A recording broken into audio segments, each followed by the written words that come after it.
gampang. Jadi kalau dipuji juga jangan kemudian wah besar kepala. Kalau dicaci juga rileks aja.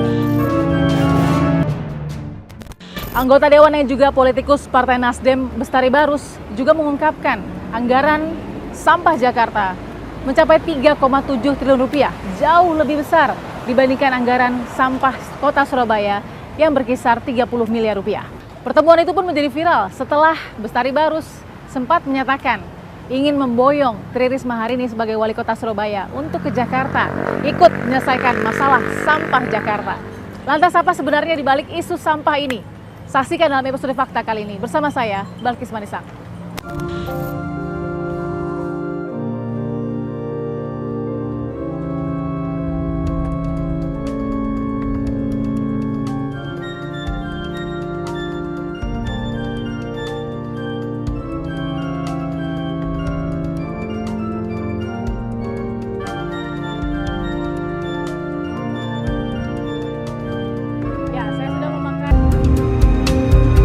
Nah, sampai juga Pak Asep ya. Iya.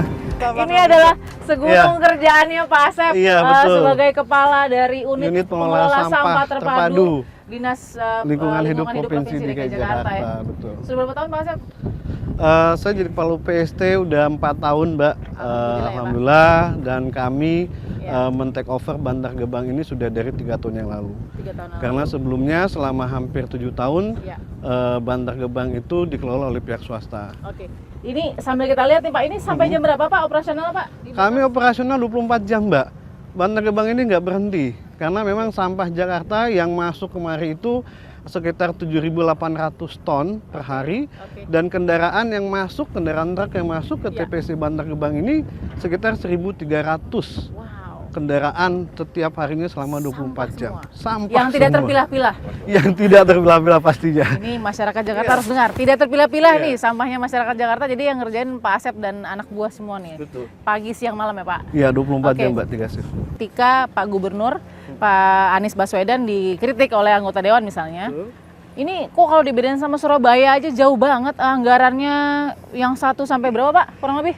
Kemarin Jakarta 3,7 triliun Mbak. 3,7 triliun? Iya. Sementara Surabaya waktu itu yang disandingkan adalah Surabaya. Iya, itu hanya betul. sekitar 30 miliar. Itu sekian. mungkin butuh dikonfirmasi lagi Mbak. Nah itu dia, kenapa Pak? Kenapa menurut Pak Asep pasti yang sudah terintegrasi lah dengan semua dinas lingkungan hidup yang ada di sekitar Jakarta. Apa perbedaannya sebenarnya dengan kondisi Jakarta? Iya, memang kalau dibandingkan dengan TPA lain di Indonesia, TPST Bantar Gebang ini bisa dikatakan salah satu yang terbesar di Asia Tenggara, Mbak.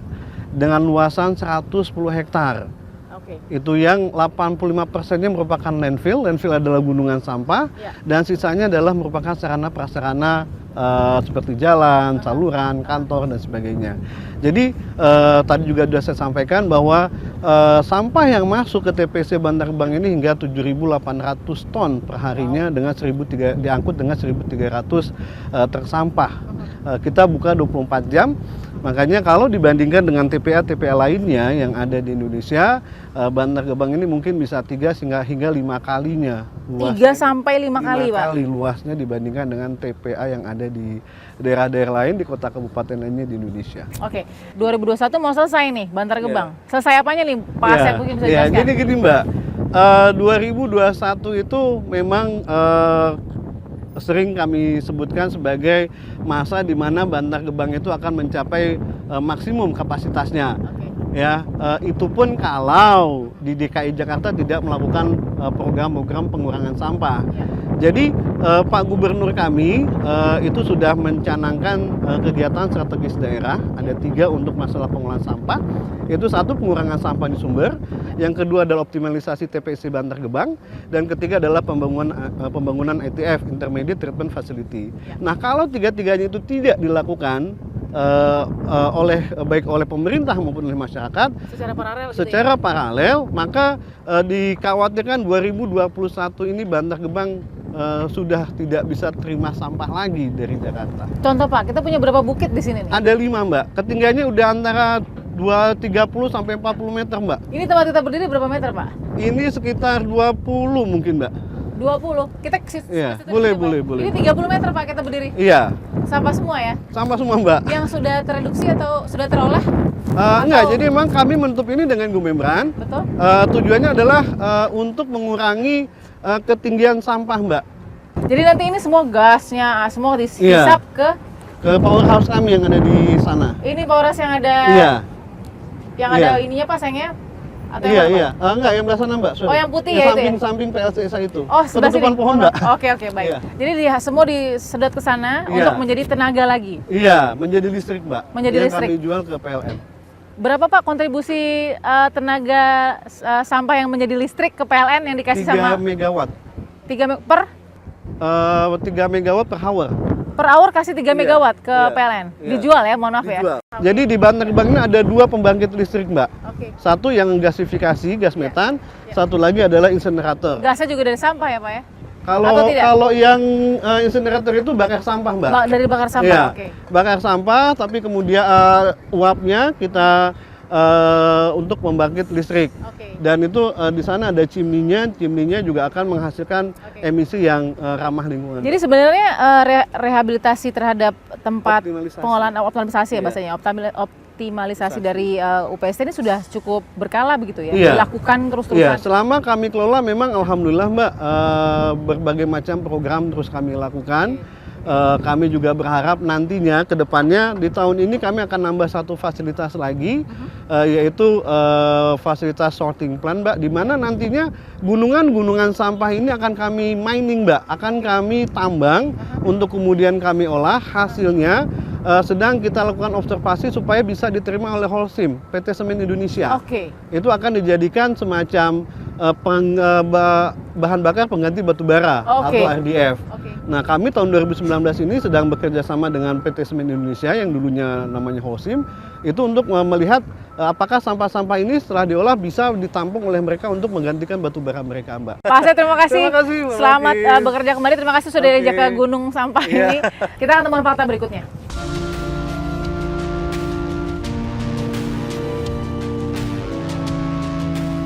Sampah menjadi masalah bagi banyak pihak, tapi tidak untuk mereka. Kita masih tahu bagaimana suara dari mereka yang kemudian mencari rezeki juga dari sampah.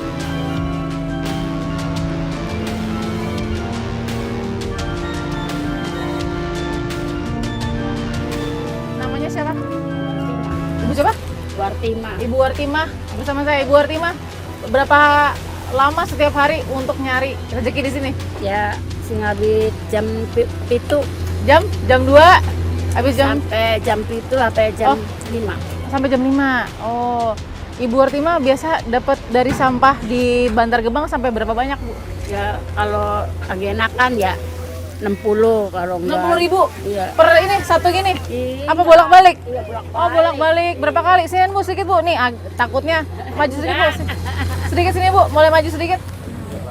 Ibu Wartimah dikit maju dulu. Ya, sini Bu sama saya, Bu. Ibu sini dulu. Ibu sini dulu. Bu, Ibu Wartimah tadi bilang 60.000 satu hari. Iya. Kalau bolak-balik berapa kali bawa ini? Udah pirang-pirang ada 20 gendongan. 20 kali. Iya. 20 kali satu hari berapa jam, Bu? Ya, berapa jam Sekitar ya? 5, 6, Ada 10 jam. 10 jam. Bapak. Dapatnya 60.000 20 kali bolak-balik setiap hari, Bu ya. Iya. Jadi di Bapak. sini rezekinya. Iya. Kalau makin banyak sampah, makin banyak rezeki. Yang dicari apa, Bu? Plastik. Ini plastik mainan. Jualnya kemana? Boleh di sini aja. Waduh. Jadi kalau buat Ibu sampah itu seperti apa, Bu Artimah? Ya sampai apa ada miliknya, Pak. Dapat banyak. Jadi Kalau- rezeki ya? Iya. Ibu tinggal di mana? Tinggal di Serang. Oh, gitu. Jadi di sini juga bolak-balik cari. Iya, bolak-balik. Keluarga di sini nyari sampah juga. Makasih Bu Artimah ya. Iya. Oke, silakan Bu, mungkin mau cari lagi atau mau bolak-balik lagi, Bu. Namanya siapa? Agus Setiawan, Oh, alah. Udah berapa lama kerja jadi di UPST? 2008. 2008. Ini truk keberapa bolak-balik dari Jakarta? Apanya, Mas? Ini bolak-balik dari Jakarta? Iya, Udah berapa kali? udah baru sekali. Dari jam berapa tadi? Dari pagi. Ini berapa ton? Berarti juga gak ngeliat tonnya sih, Pak. Berapa ton? Ada kali ya, Pak. Masa 8 ton, 10 ton. Ini 8 ton, 10 ton. Berapa tadi berombongan, berapa banyak? Apanya, Pak? Berapa truk yang bareng sama Mas? Tadi bareng sih tadi tuh. Banyak sih, Pak. Banyak tadi ada 10 Pak tadi. Ada 10? Ah, ada yang buang sono separuh sih tadi. Jadi ini tiap hari begini sampahnya campur ya? Iya, campur enggak nih pasar doang sih, Pak. Dari pasar? Pasar Pasar doang. mana tadi? Dari Gambir.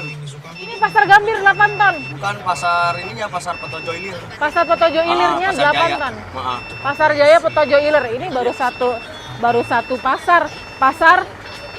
Pasar Jaya Petojo Ilir. Iya. Ini 8 ton sendiri. Baru satu kali Sekali. dari Tiap Jakarta. hari. Tiap hari. Tiap hari bisa.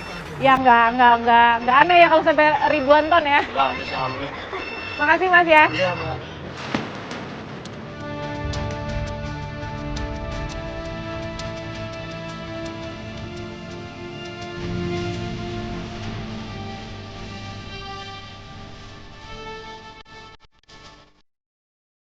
Baik, saya akan coba untuk bertanya kepada Gubernur DKI Jakarta, Anies Baswedan, yang kemudian akan menanggapi bagaimana kritik soal pengelolaan sampah DKI Jakarta yang disampaikan oleh beberapa pihak.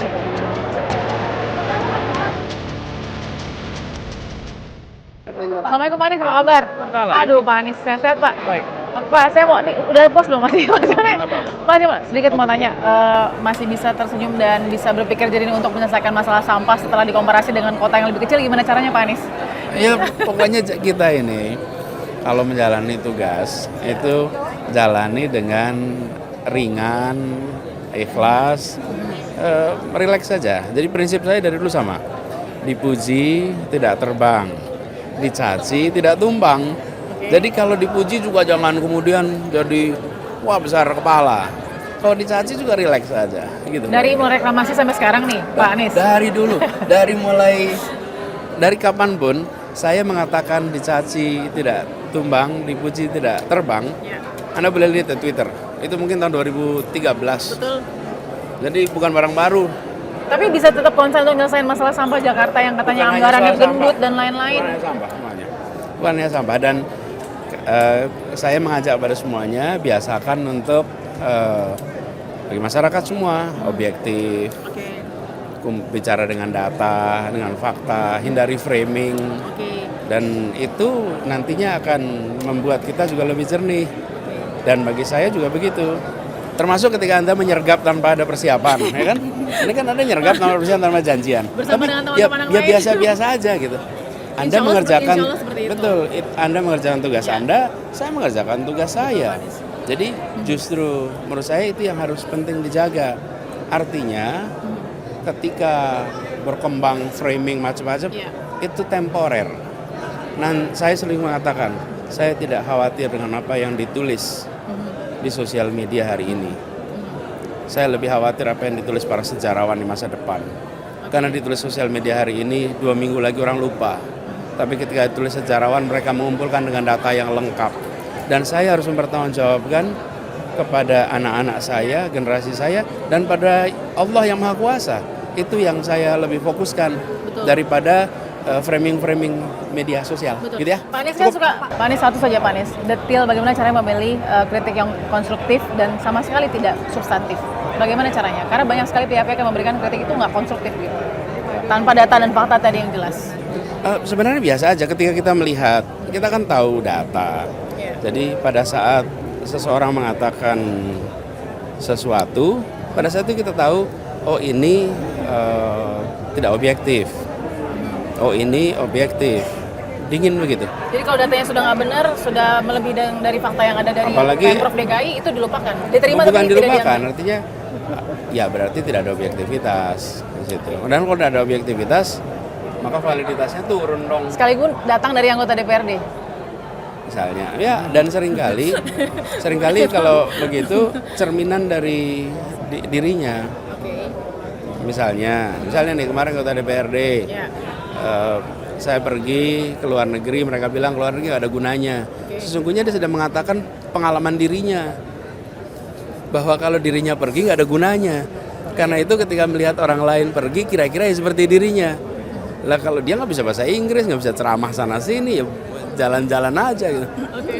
Saya ke sana justru menceritakan tentang Indonesia, mengundang orang untuk berkegiatan ekonomi di sini. Bahkan insya Allah kita akan membawa Formula E ke sini. Nah, itu contoh. Sebetulnya kritiknya adalah pengalamannya, kata-katanya adalah ekspresi dari hatinya. Jadi kalau anggota dewan ngomong itu kita bisa tahu lah kira-kira ya. Tidak semua anggota dewan seperti itu. Tidak Tapi oh enggak dong. Wah, anggota dewan tuh banyak juga yang bagus. Saya ketika di DKI ini menemukan banyak anggota dewan yang memahami masalah secara detail, memperjuangkan aspirasi rakyat dengan baik, dan serius datang ke kantor saya pagi-pagi itu. Anggota dewan itu sering berdatangan membawa aspirasi masyarakat. Saya temui mereka. Sayangnya yang seperti ini nggak muncul di media. Yang muncul di media? Ya, jadi good news doesn't make it into news gitu. Ya, jadi yang muncul begini-begini nih. Sehingga kesannya anggota dewan itu semuanya Kontra ya dengan Pemprov ya. dan lain-lain. Tapi juga yang kontra-kontra itu kalau di depan media, kalau pas datang sama saya, Bang, kita tuh sebetulnya sama-sama, Bang, gitu. Lah biasa lah gitu. Jadi masih optimis ya Pak untuk menyelesaikan masalah dengan anggaran yang ada, dengan semua SDM yang ada bisa selesai, nggak perlu dengan bantuan. Pokoknya pemerintah santai. lain. Kita jalanin dengan baik dan selalu siap untuk kitanya sendiri harus selalu siap secara mental, secara pikiran untuk menghadapi apapun. Termasuk ketika reportase khusus tanpa ada janjian langsung, ya harus dijawab. Jadwal Bapak bekerja sangat padat. Tentu. Jadi mohon maaf kami sebagai wartawan pasti harus kalau nganggur dosa malah. Nah itu dia Bapak, betul. Gitu Terima ya? kasih Pak Anies Yuk, ya. yuk, yuk. Assalamualaikum Pak. Baik. Pemirsa Fakta sudah sampai di area Tanah Abang, Jakarta, dan saat ini kita juga akan tanya kepada salah satu anggota dewan yang tahu betul bagaimana perjalanan Jakarta dari mulai seluruh polemiknya ini dipotret di mata masyarakat dan publik. Dan saat ini yang sedang menjadi salah satu perhatian adalah soal sampah dan pengolahannya, dan bagaimana kemudian komparasi sesama anggota dewan yang juga mengatakan bahwa Surabaya jangan-jangan lebih baik nih mengelola sampahnya daripada Jakarta. Kita tanya Bang Haji Lulung.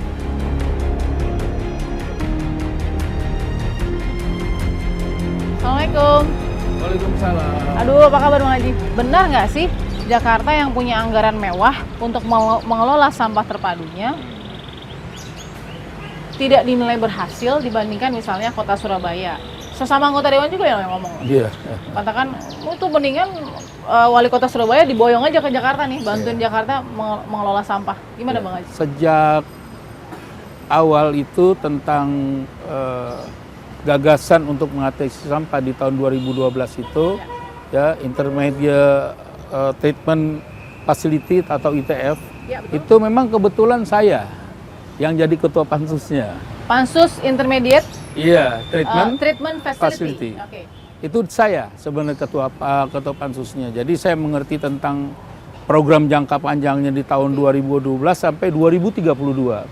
Bagaimana pemerintah daerah sungguh-sungguh tentunya, ini secara sistematis, dari Bang Poke, kemudian Pak Jokowi, terus kemudian hari ini Pak Jarot, Pak Basuki Cahayapurnama dan Pak Jarot. Ini semua sungguh-sungguh sampai akhirnya kepada Pak Anies.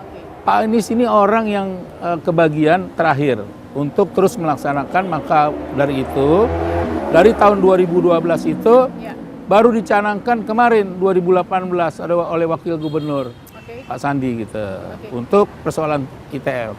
Sesama anggota dewan ramai nggak sih sebenarnya cari solusi soal sampah? Karena kan kita dengar juga rekannya Bang Haji juga kan ya mungkin panik kali karena nggak jadi ya. Bestari panik karena nggak jadi. Jadi Bestari memang di tahun 2012 tuh kerjaannya sebenarnya itu cuma datang aja. Kebetulan dia mitra pada waktu itu, mitra pemerintah, pengusaha yang belum jadi anggota dewan.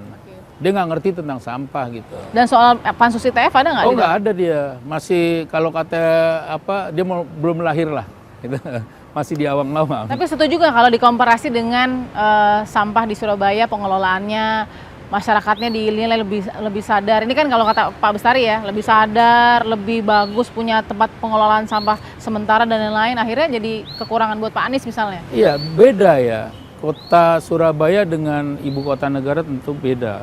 Blueprint-nya yang sudah bagus ya tentunya kita harus didukung dengan komitmen SDM pada saat itu. Sekarang kalau kita bicara di ujung semuanya harus bertanggung jawab. kritik politikus seorang Bestari kan mengatakan bahwa oke, 3,7 triliun ini cuma 30 miliar loh, jauh banget berapa kali lipatnya. Enggak, makanya saya bilang harus tahu dulu, benar nggak itu 30 miliar? Kalau 30 miliar saya ulang nih, ketika saya jadi ketua ITF, saya akan studi banding ke sana. Bentar lagi saya studi banding. Yang saya tahu itu bukan 30, yang saya tahu ya, itu hampir 430 sekian M. Dan kemudian kenapa 3 triliun lebih di Jakarta? Kita ingin beli lahan. Kemudian terintegrasi dengan apa? Dengan SKPD lain, dengan lingkungan hidup ya. Dengan persoalan beli tanah kita barangkali dengan stakeholder yang lain, begitu. Bukan 3 triliun lebih untuk sampah, bukan begitu ceritanya. Mungkin kalau saya bilang tuh Pak Bestari cari panggung dan mencari popularitas kali ya. Karena dikit lagi pensiun dia. 26 Agustus sudah resign dia. 26 Agustus. Iya udah resign. Kemudian saya bilang itu kritiknya tidak substansi, kosong gitu. Apa kritik yang ditangkap oleh Bang Haji? Ya gak ada apa-apanya saya bilang. Kenapa dia nggak melihat, kemudian dia ketok palu, dia setuju? Karena gini, seorang anggota dewan di dalam DPR itu ditanya satu persatu. Ketika mau misalkan paripurna, misalkan paripurna tentang APBD. Ditanya itu, apakah saudara-saudara setuju? Ditanya, saudara-saudara. Artinya orang per orang, dia bisa interupsi. Kalau dia tidak melakukan interupsi berarti sah, dia menyetujui itu 3,7 triliun. Kenapa sekarang dia yang setuju, dia yang kritik ini? Ini persoalannya yang saya katakan. Boleh check and balance memang tugasnya. Kalau dia mau kritik, itu adalah persoalan tugas. Persoalan pelaksanaan. Bukan persoalan sampah 3 triliun, bukan itu. Sampai mana kemudian didukung dengan semangat yang sama gitu. Udah belum sih kok dari tahun 2012 ya, rencana besar ITF ini, kemudian di tahun 2032, terus pencanangannya baru tahun 2018. Sebelum ke Surabaya menurut saya kemarin, kawan-kawan tuh harus ke Sunter.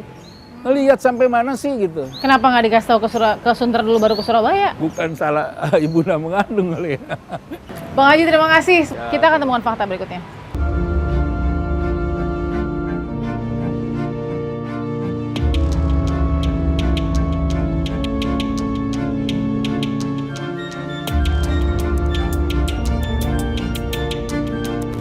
Ajakan menyelesaikan problematika sampah Jakarta hingga harus memboyong.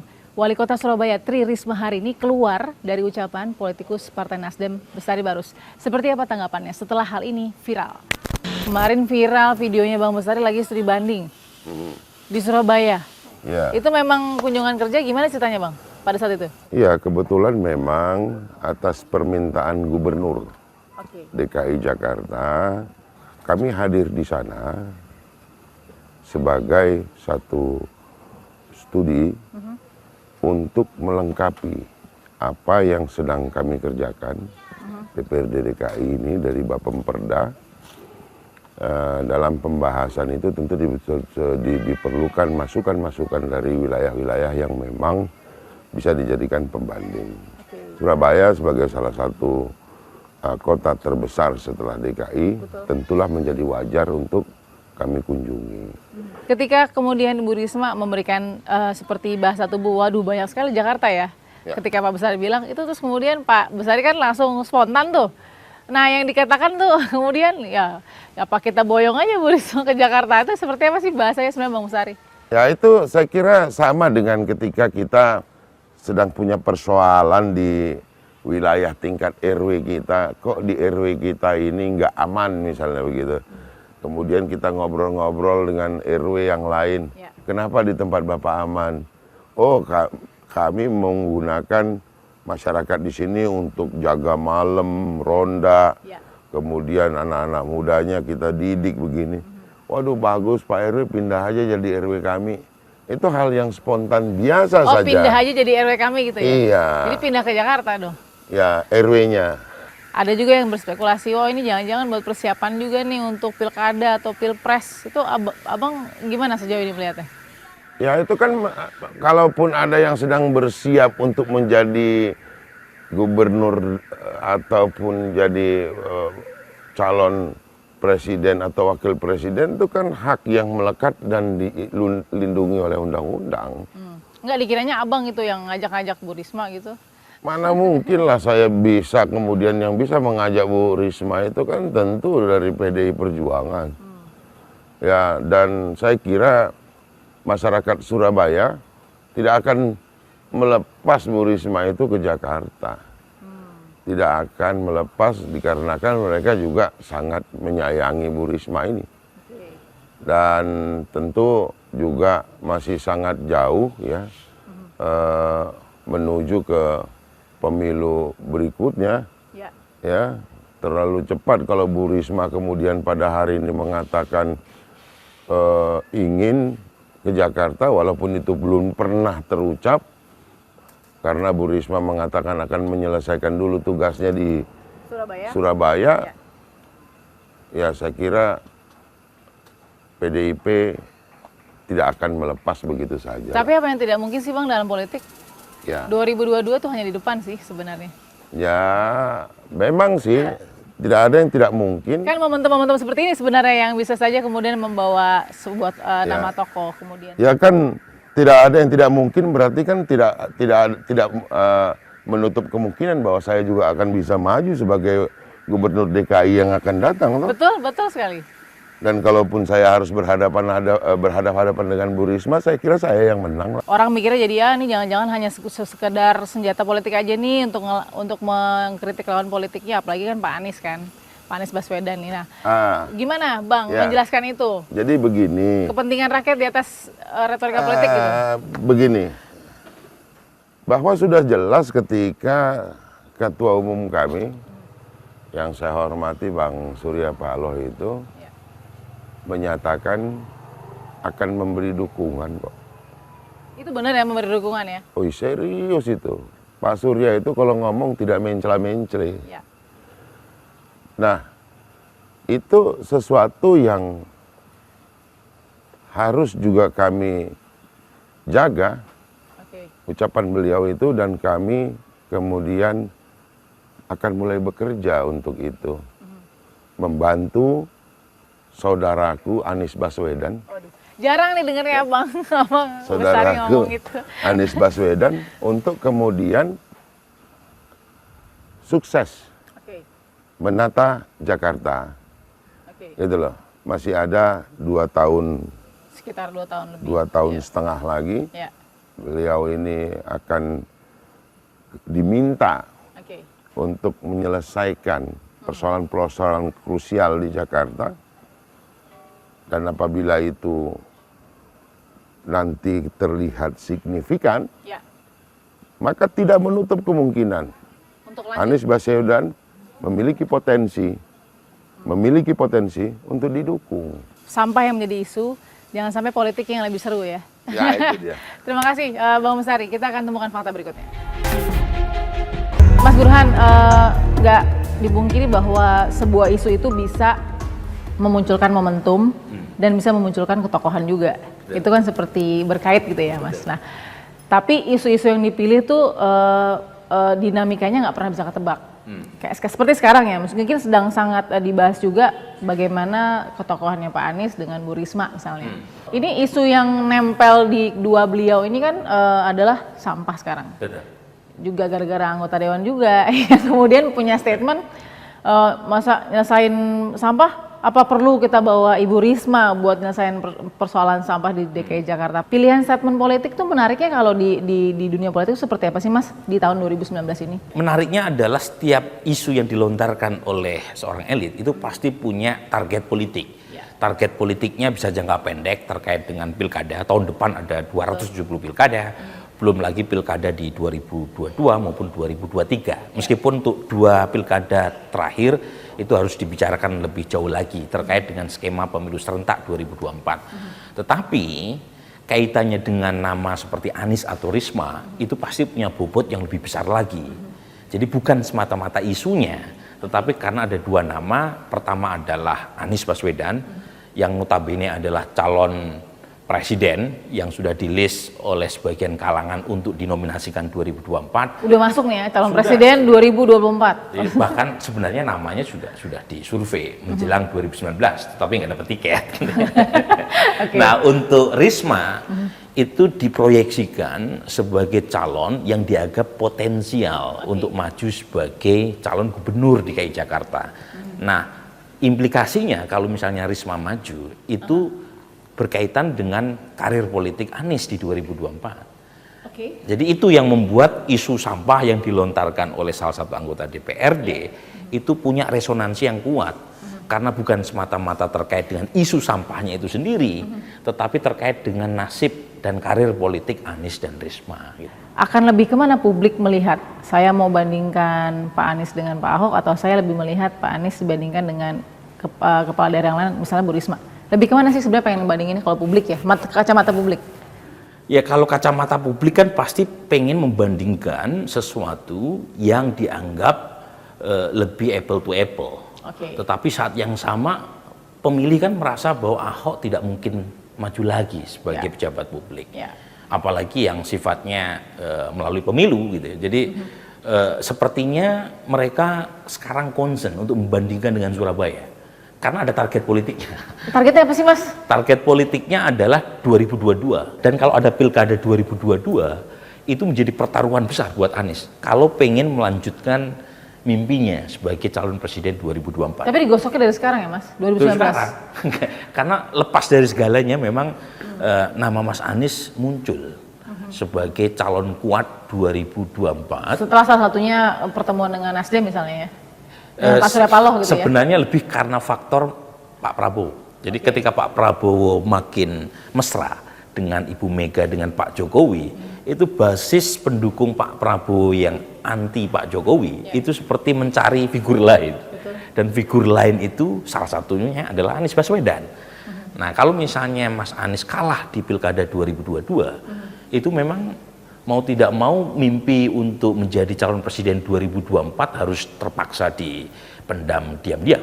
Karena bagaimanapun ini menjadi pertaruhan besar. Bagaimana bisa dianggap layak maju 2024 jika di pilkada beliau dianggap gagal. Ukuran gagalnya adalah di pemilu 2022. Apakah kebijakannya itu dianggap positif atau tidak? Itu kan ukurannya dipilih kembali atau tidak. Jadi itu target politiknya, Mas? Itu clear, datanya statement yang disampaikan oleh banyak elit kan kelihatan. Kenapa kemudian Mas Anies, Risma dan segala komplikasinya itu menjadi ramai sekarang? Karena sebelum Anies, sebelum Risma udah ada pelajaran yang diberikan oleh seorang Pak Jokowi. Pak Jokowi maju bahkan dari kota yang lebih kecil daripada Surabaya, terpilih sebagai gubernur DKI Jakarta dan kurang lebih dalam waktu setahun gitu ya, itu sudah maju gitu ya sebagai capres. Nah mungkin rute seperti ini yang siapa yang nggak optimis kalau ada begini ya? Dan jangan lupa Jakarta ini kan ibu kota negara. Dan kita tahu proses terpilihnya Mas Anies meskipun pada jalur tingkat pemilihan kepala daerah, tapi itu pilkada DKI Jakarta dengan rasa nasional. Dan salah satu penjelasan mengapa approval rating minimal tingkat kedikenalan Mas Anies naik kencang itu salah satunya karena maju melalui pilkada DKI Jakarta. Terima kasih Mas Burhan. Sama-sama. Kita akan temukan fakta berikutnya.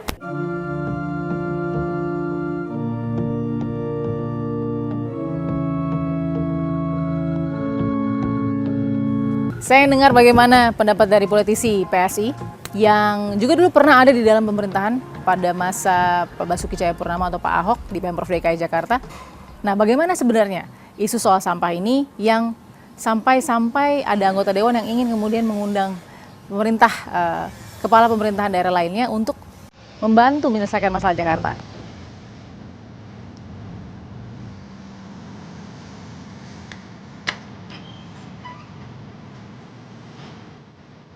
Halo Mas Idris, apa kabar? Halo. Kita biasa lihat Mas Idris juga selain jadi politisi dari PSI, yang juga sedang berjuang. Gimana hasilnya ini? Ya 26 tinggal insya Allah dilantik.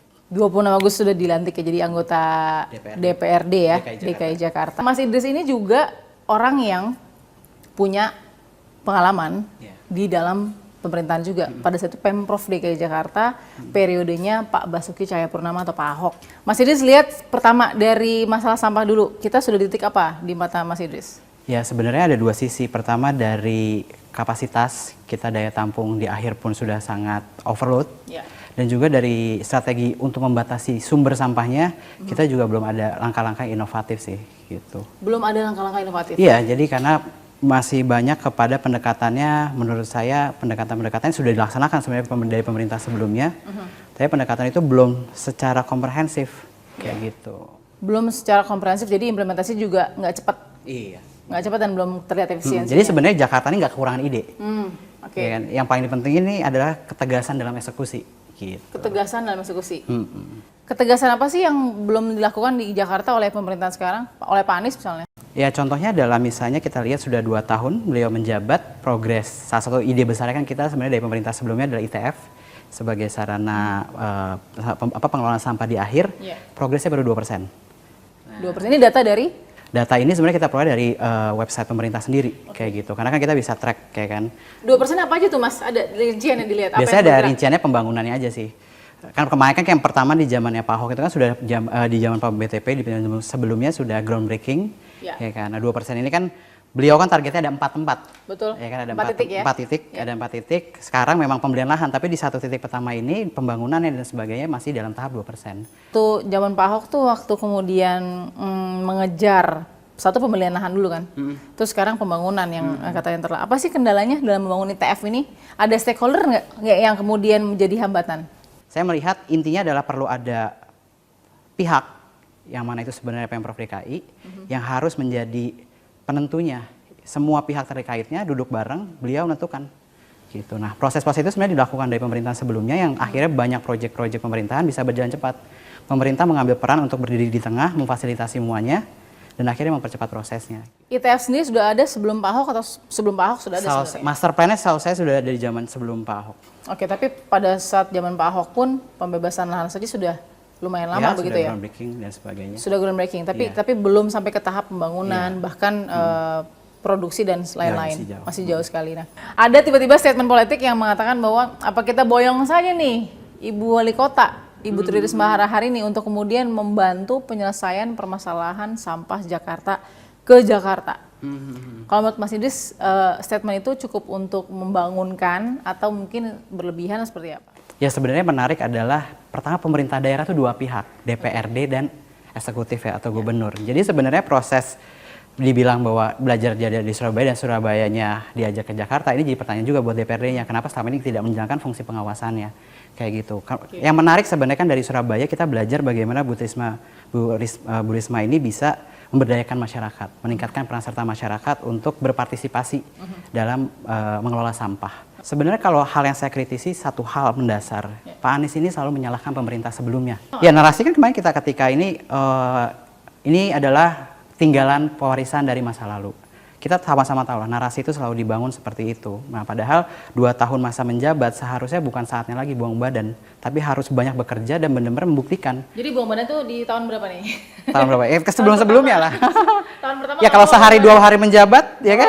Oh jadi 1 hari 2 hari menjabat nggak apa-apa untuk? Ya dan mereka kan juga sebenarnya dengan tim yang sudah gemuk nih TGUPP 73 orang, kurang apa lagi sebenarnya support sistemnya harusnya kayak gitu. Jadi sebenarnya narasi-narasi ini, iya jangan buang badan dan lakukan kerja, komunikasikan kayak gitu. Menurut saya sih ketika itu dilakukan secara konsisten, warga DKI juga akan melihat kalau misalnya memang baik kayak gitu. Ada nggak perubahan permasalahan sampah ini agak sedikit berkurang di zaman Pak Anies di mata Mas Idris? Rasanya sama aja ya. Menurut saya masih sama sih. Sama aja. Stagnan aja sih. Sebenarnya belum ada perubahan signifikan. Karena secara pola, ya kan, secara teknologi kita juga belum ada yang berubah. Secara kebijakan juga masih sama. Jadi menurut saya bukan maju, masih stagnan aja seperti cara-cara lama kayak gitu. Mas Idris terima kasih loh sudah berbagi dengan fakta. Kita akan temukan fakta berikutnya.